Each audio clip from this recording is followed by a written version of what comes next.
Hey there, thanks for tuning into Duckbricks. I'm Chris and welcome to a brand new episode of Brick Breakdown, the show where we take a look at some of the cancelled set prototypes, concept art, and all of the development processes that went into creating a brand new LEGO theme. Today's topic is LEGO Legends of Chima.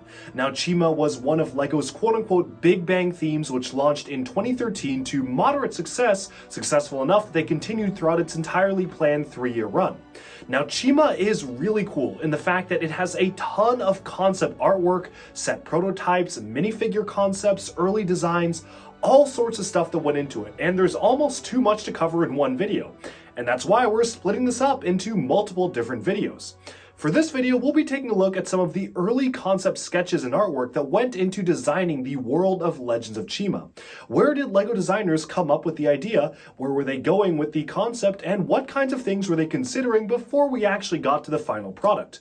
We'll take a look at all that and more in this video, so let's just jump right in and get started. The LEGO Legends of Chima line presented a very rich and vast world, where different animal creatures battled over the existence of Chi, a powerful energy source which they could use to power themselves up and transform into Bionicle-like construction characters. Now, Chima definitely had a very interesting impact on the LEGO group. Coming right off of the heels of Ninjago's wild success, Chima was originally planned to be a replacement for the entire Ninjago theme, until kids and parents weren't too happy about that and basically just begged LEGO to bring back Ninjago in one of the rare instances where LEGO made a very direct change in marketing and plan based on fan and media response. They actually decided to bring back Ninjago and have the lines run simultaneously. Chima was actually one of the most popular original LEGO themes. It never reached the height of Ninjago, but to be honest, unlike many of the other original theme attempts in recent history, Chima actually was popular enough to sell and last up to its 3-year run, which usually is pretty surprising because a lot of times themes don't really make it that far. So despite a fairly mixed reception and a fairly average TV show, Chima had a very vast and interesting world.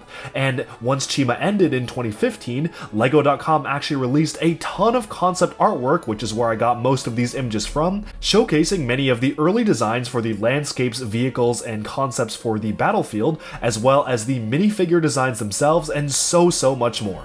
And so this is the first in a 3-part series. First off, we'll be taking a look at kind of just the concept artwork, which of course does feature some early minifig designs and builds, but we won't be going deep into the minifig design themselves until a separate video coming out very soon, because that honestly deserves a completely separate video of its own. And even just seeing some of the sneak peeks of the wildly different minifigs presented in these different styles of artworks will probably be a pretty clear indication as to why we need a separate video for that.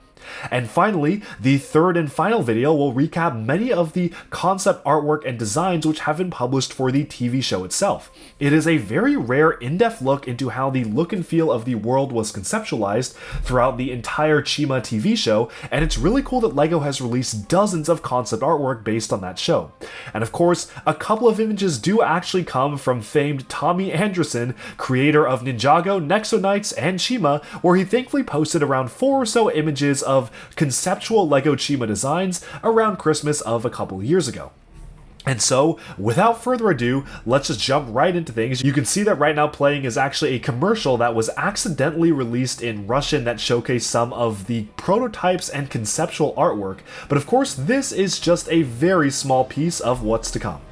So the way that this was broken up was that LEGO actually planned all 3 years and 3 waves of Chima all at once. Initially it was the standard conflict between the animal tribes like the crocodiles and lions and whatnot, and then they immediately knew they wanted to go into animals versus bugs and bug-like creatures for the Outlands lineup, and finally they knew that they wanted to do a fire versus ice type spin-off for the 3rd and final year of Chima. So it's actually quite interesting given that LEGO actually did have a full 3-year plan for the theme, and they seem to have executed it fairly well. But of course, let's start off with the early designs first, and I want to start off with this initial image, which is a really interesting one. While it may not look like much, Ninjago fans may recognize this artwork as the work of Tommy Anderson, creator of Ninjago, Nexo Knights, and yes, Legends of Chima. And this was literally the very first concept sketch that would eventually become the world of Chima. As you can see, they already had Mount Kavor rising above the lands. They really wanted to lean into the floating mountains aspect, and you can already see some of the hills and landscapes of Chima really kind of rising out from this concept image. From the archways that made up the grasslands to some sort of a crocodile or wolf-like sculpture in the back there, this is a really interesting drawing that paved the way for the next 3 years of the theme. And you can even see a hint of the Outlands with the savage plants and vines right in the corner of the drawing as well. Of course, this was just one of many conceptual drawings that was first used to conceptualize the world of Chima. And what's really interesting is that one of the priorities for the theme was to integrate the Bionicle-like Ultra Build figures as one of the early on aspects, which is why they had to come up with the power of Chi, the form of the characters powering up to transform into their large Ultra Build or Construction-like forms. I find it quite fascinating how they actually had this as a priority for a brand new LEGO theme to integrate construction elements. Man, I wish those days were still around. Of course, after they had figured out the entire concept of Chi essentially enlarging the character themselves and transforming them into a larger-than-life silhouette, they then wanted to kind of try to come up with the gimmick for Chima. What sorts of play features do they want to incorporate for the game itself? And so Speedors was born, where Tommy Anderson actually specifically stated he did not like the name Speedors. He wanted it to instead be called Cyclaws, which has a cyclone and claws built into it. Kind of funny how around the same time he also wanted Airjitsu to be named Cyclone Do. Maybe he just wanted to put the name Cyclone in something, but unfortunately he did not win that battle. It was named Speedors instead of Cyclaws, but essentially you can see that the bare essentials of what Speedors would become are fully captured in this drawing. From some sort of a saddle or seat being used for the animals themselves, and having the creatures riding them on a one-wheeled motorcycle, this really paved the way to the action features that would be very much heavily incorporated for the show itself. Moving onwards, you can actually see one of the early conceptual designs and concept sheets for the names of the characters. Yes, he really just went through and tried to come up with all sorts of different names for eagles and wolves and gorillas and all sorts of different animals here. This was kind of just the process that he used to come up with the names for all of the characters, all starting with basically the same letter.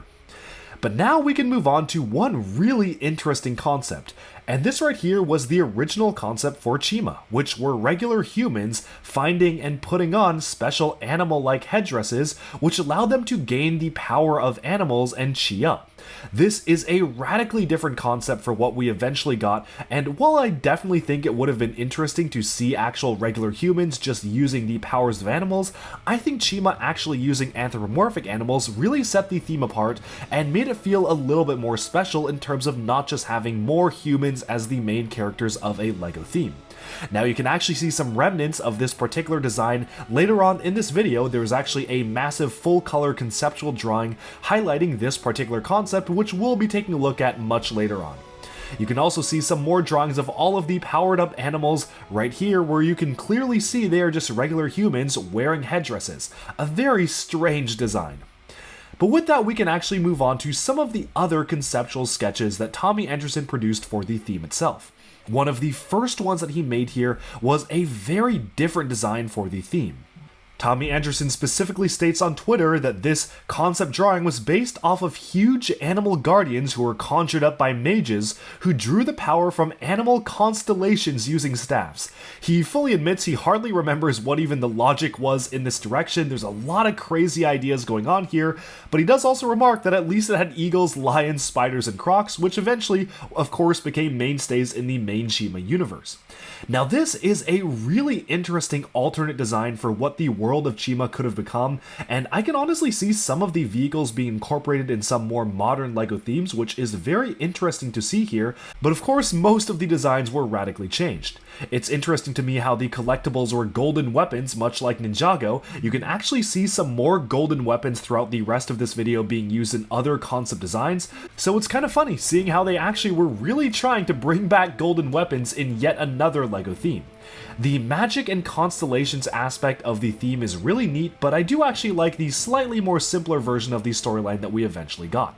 Of course, beyond that, Chima was always planned as a 3-year theme, so they tried to come up with concepts for all 3 years of Chima and what each year would entail. Starting off with the legend beasts being the focus of the first half of 2014 and the heroes venturing into the Outlands. This was one of the more modern drawings that they came up with while Chima was still being conceptualized, but they already had basically figured out the look and feel of the animals, kind of deciding on year 2, and this is an even earlier sketch of the villains for year 2, which were the savage creatures. You can see bats, scorpions, and wolves here, and I find it interesting how they really were trying to go in a completely different direction, where you can see one of them features more zombified and feral animals, dripping venom from their teeth and using chi savagely while a terrified Ares looks on, and then we have a more sophisticated version of the creatures themselves, with a vampire-like bat creature as the main villain, and some more iterations on that design in particular.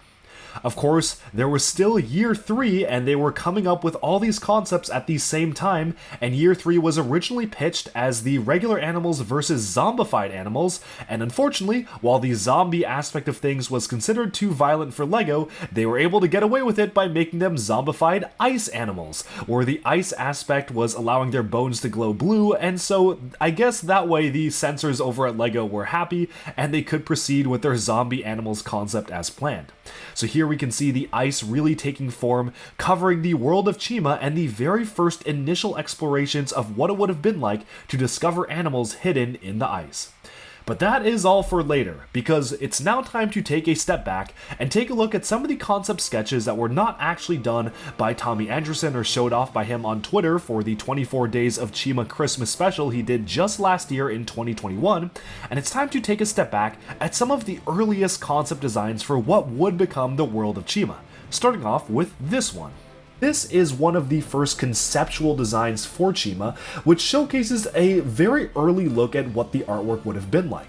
Of course, the floating island in the background was a major part of Chima already. You can see what would become Mount Kavora rising in the background there. But what's fascinating to me about this is that they really were leaning into a more almost Mayan or Incan type temple design. You can see a very heavy Aztec influence for the lion, croc, and gorilla, and even a bird-like, probably a raven or eagle temple in the back there. And it's a very unique design that we haven't really seen in any other LEGO theme. Unfortunately, as you know, the buildings that we got for Chima were good and they definitely had their own distinct style, but this is almost blending two different types of cultures and styles altogether, which I personally think would have been a really cool thing to get as an official LEGO design. Of course, this was not ultimately what they ended up with, but it is fascinating to see what was probably one of the earliest concept designs. And one of my favorite things about this is that you can actually track the timeline of development of when certain concept artwork and sketches were made just because of the minifigure designs and tracking. Chima went through a ton of different minifigure designs and concepts, and we'll of course talk about that as we go on further in the video, but as we turn over to this image right here, you can see the images are literally identical. They are laid out approximately in the exact same format. The vehicles had been removed, presumably because they were actually working on the official LEGO designs at the time. But what's really interesting is that the design of the Croc Temple has changed quite a lot. It looks a little bit closer to what we would have seen in the actual LEGO sets. Of course, the Lion Temple stayed the same, but what's even more interesting is that not only did the figures get fully colored, but you can see that the designs for the figures have completely changed, where again you can see that this was just a slightly later process of design, in which case artists were just redrawing over older concept artwork to update it for different styles of figures. This is quite a fascinating look at how exactly they wanted to come across the exact design and look and feel of the figures, and I actually really like how you can kind of see different actual standard crocodiles lurking in the waters below, because maybe they were looking at mixing in standard animals as well. One very interesting part of this design that I haven't really seen replicated in the Chima show itself were the existence of these shaman-like creatures. You can see at the tops of each of the temples, not only is there a lion shaman, but there's also a new croc shaman who has been added since the previous concept design, and he actually looks like a really cool design with a red cape and a crocodile-tipped staff, a very unique look and feel for this type of creature. And also what's interesting is that they actually were planning on including bats in year 1. Initially this seems like it was a battle between lions, eagles, and gorillas versus crocodiles and bats to begin with, which would have been an interesting lineup, but I'm pretty happy they actually did end up saving the bats for the Outlands year because I do feel like they fit that theme better, and instead we got more traditional safari type animals for the first year, which also makes a lot of sense to me.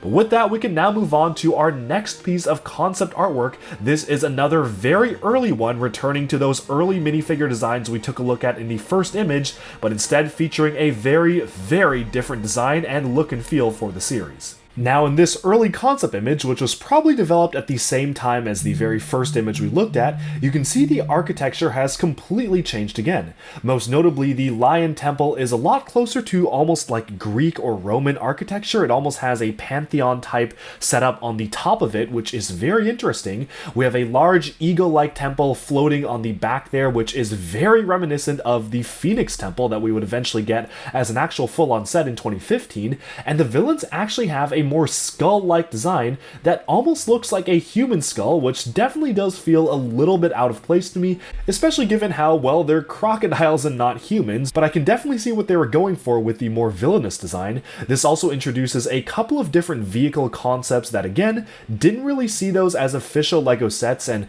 really the way that they are drawn are kind of just standard vehicles. There aren't really any LEGO aspects to them, so it's a very stylized form of the designs that almost looks closer to what we would see in the actual TV shows themselves.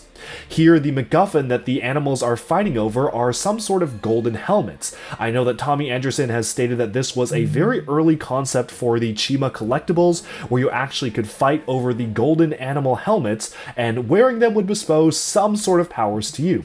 As you can see, the eagle or character wearing the golden helmet in the back there actually seems to have been able to get some transparent blue wings and a trans blue sword, which is very interesting. But what's even more interesting to me is that I'm not even clear if these are actually animals, or are they just people dressed like animals and wearing the animal helmets imbues them with animal-like abilities.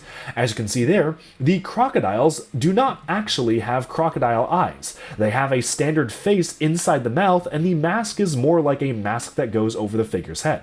The same for the lions, where some shots of them make them really look like standard humans, just with really long grown out hair.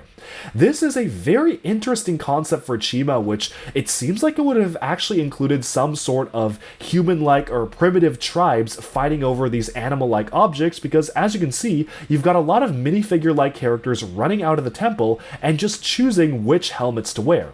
This certainly would have been a very interesting aesthetic for the Chima lineup, but I feel like it would have gotten a little bit confusing if your characters could switch between what animal they were. Like, for instance, if one of them was just a tribal warrior who could don an eagle helmet or a lion helmet or a wolf helmet, that would have probably gotten a little bit confusing as it went on, and I think it was the right choice to switch it over to actual anthropomorphic animals and keep it within that same sort of look and feel.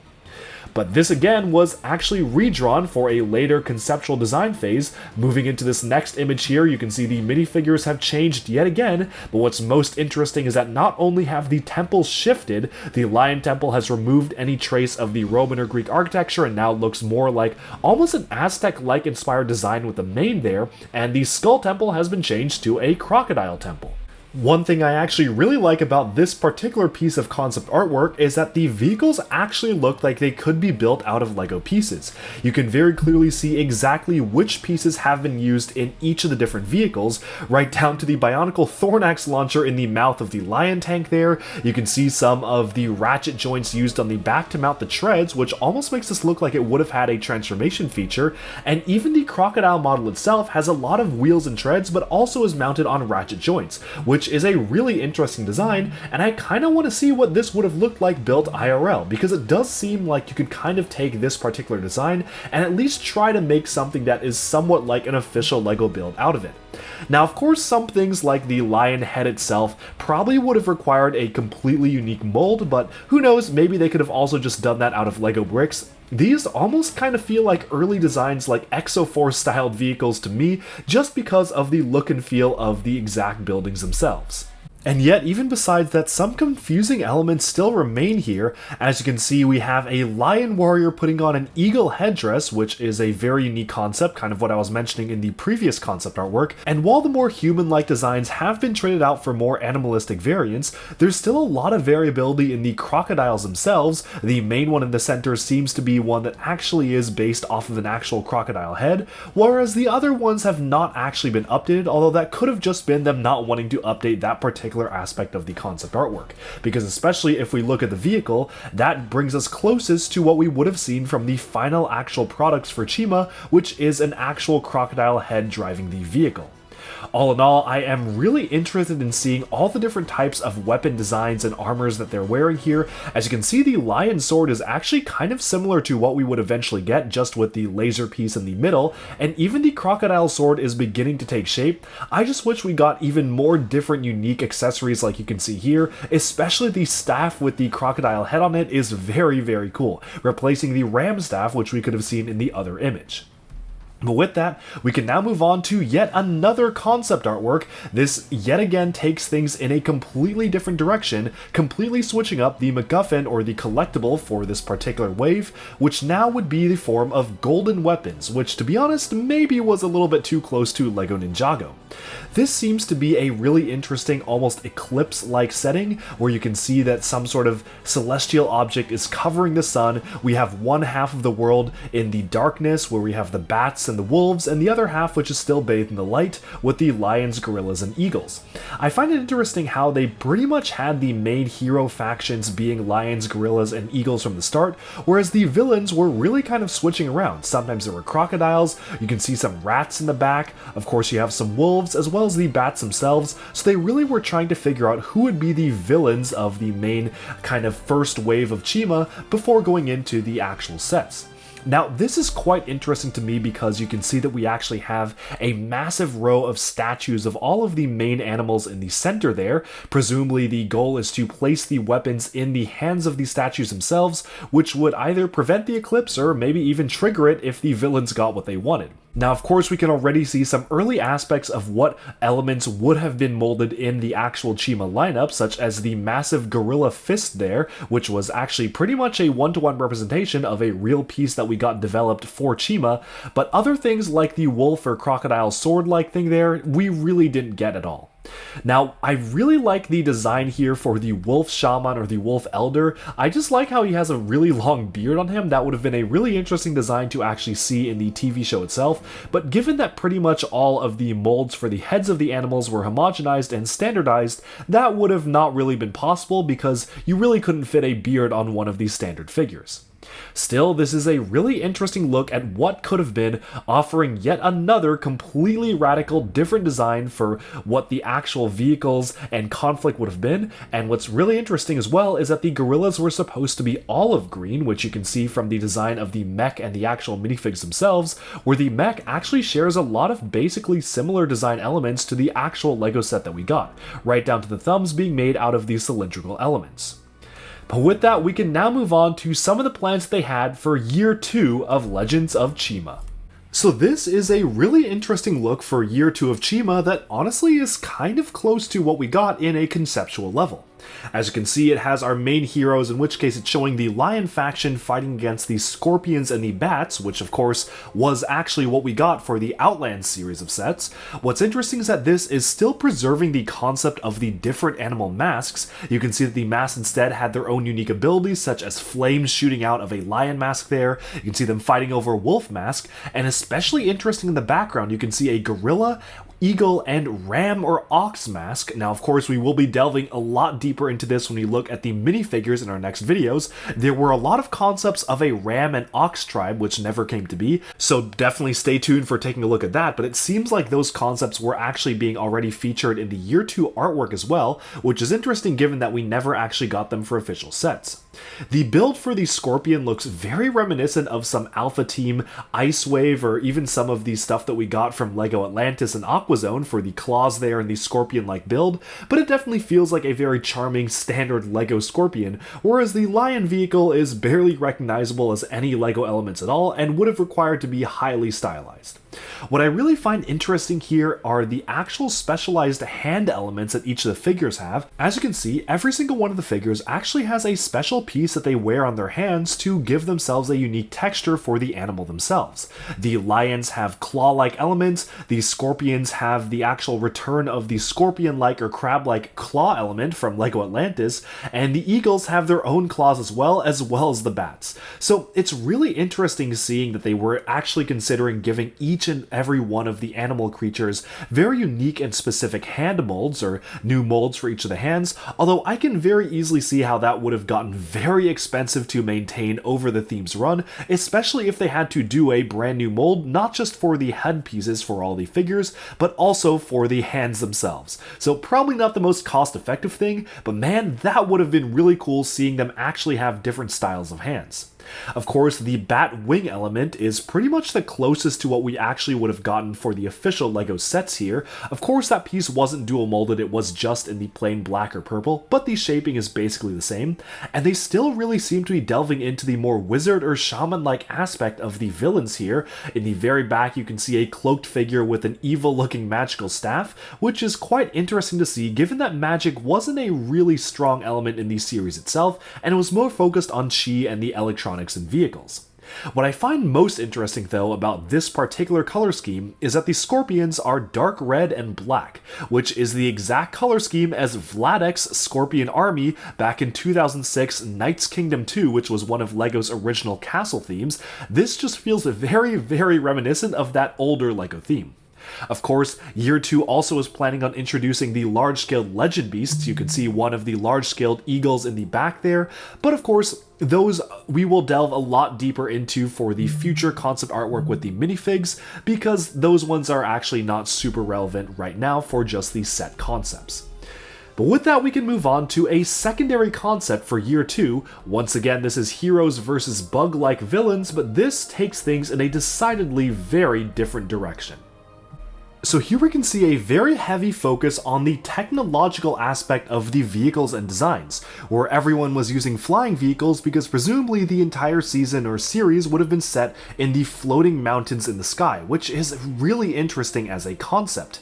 Now, I think my favorite thing about the design for the villains here is the color scheme. The black and transparent neon green is literally the exact color scheme for LEGO Blacktron, or especially Neo Blacktron stuff like Blacktron 2 mixed with Blacktron 1, which was one of my favorite classic LEGO Space sub-themes, and it would have been super cool to get that as actual vehicles for a brand new wave of sets. As you can see, every single one of the bug-like villains is actually colored up in this particular design. They are pretty much homogenized and the same across all of the different aspects of the characters, from the large beetles to the scorpions to the spiders and even the praying mantises. Every single one of them shares this one design, which really makes them feel like a unified faction.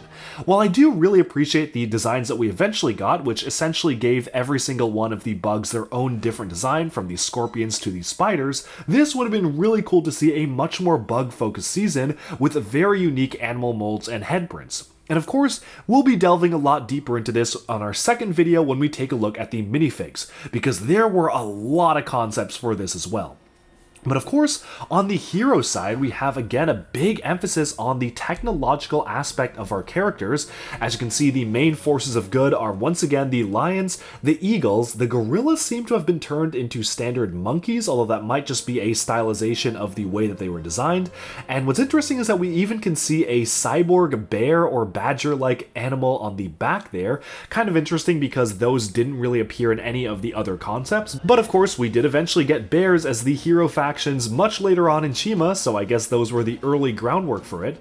But as you can see here, this was a much different aesthetic and look and feel for the theme itself, almost feeling like Nexo Knights or something that really focused on the sci-fi and technological aspect of things, which would have been interesting to get as actual LEGO sets and designs, but I understand why they wanted to peel it back a little bit to the more traditional animal-like designs and save this very high sci-fi concept for something else. Man, I just wish that we got those excellent excellent specialized wings though. Imagine getting a dual molded wings in gold and transparent blue, or for the eagle a gold and white dual molded wing. That would have been a really cool thing to get, and I do think it's a shame that we never actually got a special aspect like that for the Chima theme, especially because dual molding for minifigure accessories really was only introduced in Chima's final year, which was 2015, for Ultra Agents, and by then it was probably already too late. Still, this has a really interesting conceptual design. I love the idea of having the villains share a color scheme, although I am also pretty happy with what we got, and this is just kind of a very interesting look into what could have been. But with that, we can move on to the final concept, large concept artwork piece for year 3. So this right here is probably the closest that we actually got to the concept artwork representing the actual LEGO sets. As you can see, it is a battle against the icy zombified creatures here. You can see some wolves, lizards, and mammoths all going from the icy clan, which again is pretty much what we got, except swap out the wolves for saber-toothed tigers and the lizards for vultures. So despite there being differences in the animals themselves, the idea of zombified ice skeleton creatures is really cool. And one of my favorite things about this is a really metal looking depiction where you can see that the creatures are literally being kept alive by chi. The ones that are powered up have glowing blue bones and are completely zombified but are alive, but you can see a lion ripping a chi out of the chest of one of the wolf-like creatures, causing the ice to leave his bones. You can see it's just solid white, and him to fall to the ground. So they literally were supposed to be zombies just reanimated by chi, which is a really interesting concept, but maybe that wouldn't have really worked for the TV show itself because it would have been a little bit too graphic. It's interesting seeing that these really leaned into the exposed muscle and bone-like aspect of the characters themselves, even going so far as to include a specialized minifigure leg component where one of the legs is a standard minifig leg and the other one attaches by a bar to a clip for a standard LEGO skeleton leg, and the same for a torso, which I would have really loved to see as an actual minifig design. The transparent limbs that we eventually got were still very cool, but having the ability to actually attach clips to standard minifig legs would have been a game changer, and I kind of wish that LEGO will maybe one day revisit the concept of giving minifigures one standard arm and one other arm that attaches by a clip, because that means you could do all sorts of things with it, like attaching a robot arm or something like that. The possibilities are pretty much endless. Now, as you can see here, for the hero faction, we have some pretty unique characters. There really wasn't any sort of fire aspect, and instead all the characters are dressed up in snow gear. It seems the fire aspect of things came a lot later in the conceptual design and phase for this particular theming, where it was mostly going to be regular heroes versus ice rather than fire versus ice. As you can see, we have some snowy leopards on the back there, which would have been a really cool tribe to get. We did get some leopards, but they weren't kind of this snowy white pattern. We also have the lions decked out in icy weather outfits, which looks really cool. I kind of wish we actually got this. And of course we have the ox-like characters, which are appearing again from the earlier conceptual designs. Again, stay tuned for the next video to take a much closer look at them. And we even have a bear trapped in ice right there as well. So all sorts of different animals coming together to beat back the ice. The one set that we eventually got from this particular sub-theme that pretty much relays to an actual LEGO set is the Mammoth Stomper there. This is basically a one-to-one representation of the actual set that we would get. Sure, a lot of things did change, but you can see the basic bare bones idea behind the set is there, from the icy rib cage forming the side of the actual Mammoth Stomper to it being like an AT-AT walker almost type of thing, and even the jets on the top of it. This is a really close concept to the eventual LEGO set we got, which is a really cool look. Now, of course, we have a lot of other vehicles here that we did not get as actual LEGO builds, but it's really interesting seeing all the different transparent blue pieces that would have come out of this wave, which we did eventually get from Chima, but just not to this particular quantity. What's also interesting is, again, there seems to be no aspect or trace of the fire-like designs here, which presumably were left for a much later design phase for that particular wave, given that they had a lot more time to develop year 3. And that's why this is basically the only piece of large form concept artwork we even have from the entirety of year 3, besides some minifigure concepts which do introduce the fire aspect. This was kind of the only piece of artwork that we did get for that wave. But beyond that, that is basically our final color artwork from this entire concept artwork series, but we also have a couple of different black and white sketches of different vehicles and temples from the very early conceptual design of LEGO Chima that I felt were worth going over as well. First off here, we have a traditional lion castle type design. This kind of bears some sort of resemblance to the eventual lion castle we did get as a LEGO set, although the design for this one is a lot more fully fleshed out. You can see the massive lion headdress on the front there with a large palace-like temple in the back, and even some good rock work going alongside the side of the building. Moving onwards to the next one, we have a much more technologically advanced lion fortress here. This is one that truly feels like it could have been an actual LEGO set or something that could be made out of LEGO pieces. You still retain the massive lion headdress in the center, but you just have a massive amount of guns on the front of it. It almost kind of reminds me of the Libertas outpost, which did have a lot of blasters on the top of the two towers there, and this does again feel like a real fun LEGO set with a garage for the different vehicles on the side and some different turrets and towers all throughout the set itself. Moving onwards, we have a fortress for the eagles. This actually is pretty close in design to the eventual eagle spires that we did get. Obviously, the eagle motif is really kind of just kept to a large crest on the front rather than making up the entirety of the buildings themselves, but you can see a lot of different kind of corridors and archways and greenhouses and whatnot that you can see kind of peppering the spires of the castle itself. It has a very whimsical look and feel to it that I just really appreciate as an overall aesthetic and design. Now alongside that, we also have an eagle jet. This is one of the earliest designs that we got for one of the character vehicles here, which bears some sort of resemblance to the final eagle jet we got, but obviously the design of the wings is completely different, and this is mostly just stylized. It kind of almost looks like it could have used a Speedor's front to the jet itself, which kind of makes me wish that they actually incorporated some Speedor's-like designs in the actual sets themselves.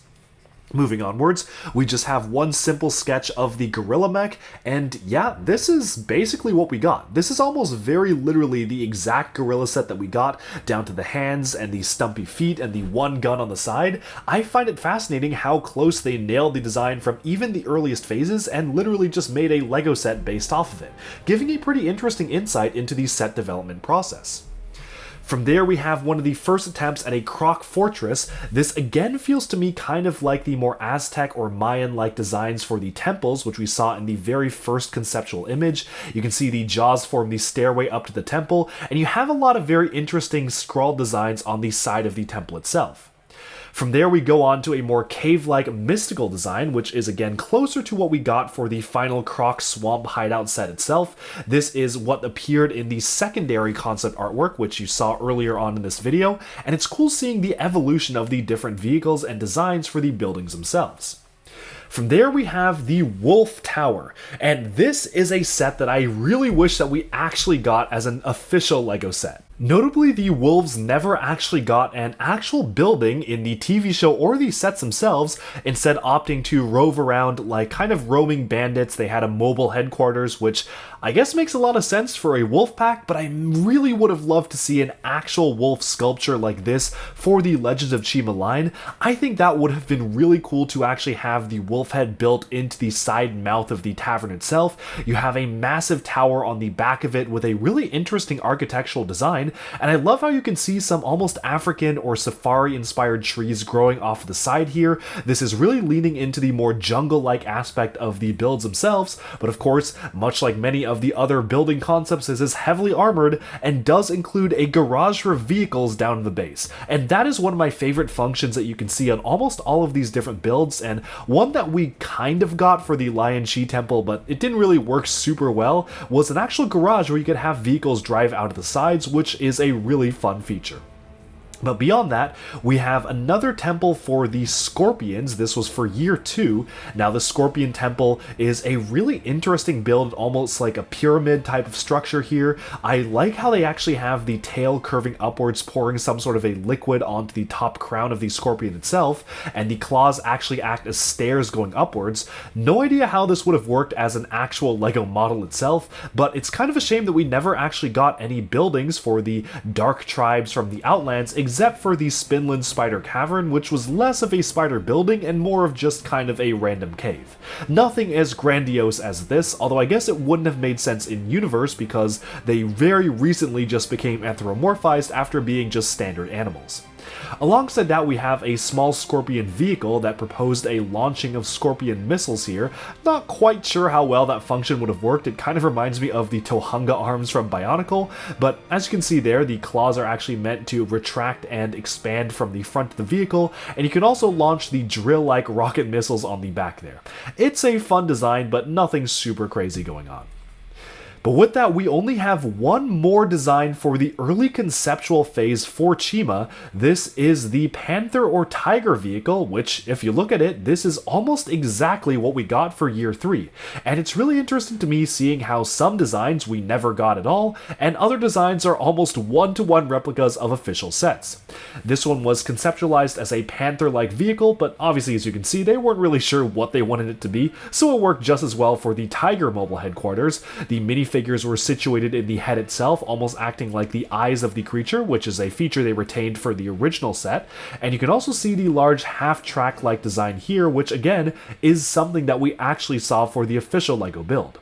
This was easily one of my favorite Chima sets when it came out, and it's really cool seeing how they basically just decided on this one design and went for it. But with that, we have basically summed up all of the different early concepts and prototypes for the Legends of Chima series. But of course, this is just barely scratching the surface, because don't forget, next time we will be taking a look at the different animal concepts, and man, were there a lot of fascinating concepts for the characters themselves. From polar bears to the crocodiles to lions to swamp creatures to geckos, vultures, and all sorts of things in between. There were tons of very fascinating and intricate concepts designed for the Chima lineup from the beginning to more of the end of the theme, and I think it's probably one of the most interesting concept videos that we will be putting out, which will be looking at the characters themselves. So please do stay tuned for that, coming very soon. Also in that video, we'll be taking a look at the few set prototypes that we do have, including a completely different color scheme for the eagles, some alternate variations on buildable figures, and so much more. So do stay tuned for that video coming very soon. Alright, and with that, we have taken a look at some of the early set concepts and artwork for Legends of Chima. Let me know down in the comments below, what did you think of these early designs? Do you like some of the directions they were going? Do you wish that they went in some of those directions? Or are you happy with what we got? Of course, stay tuned for the future because there's still a lot more to discuss. And next time, we're going to be going in-depth into minifigure prototypes for Legends of Chima.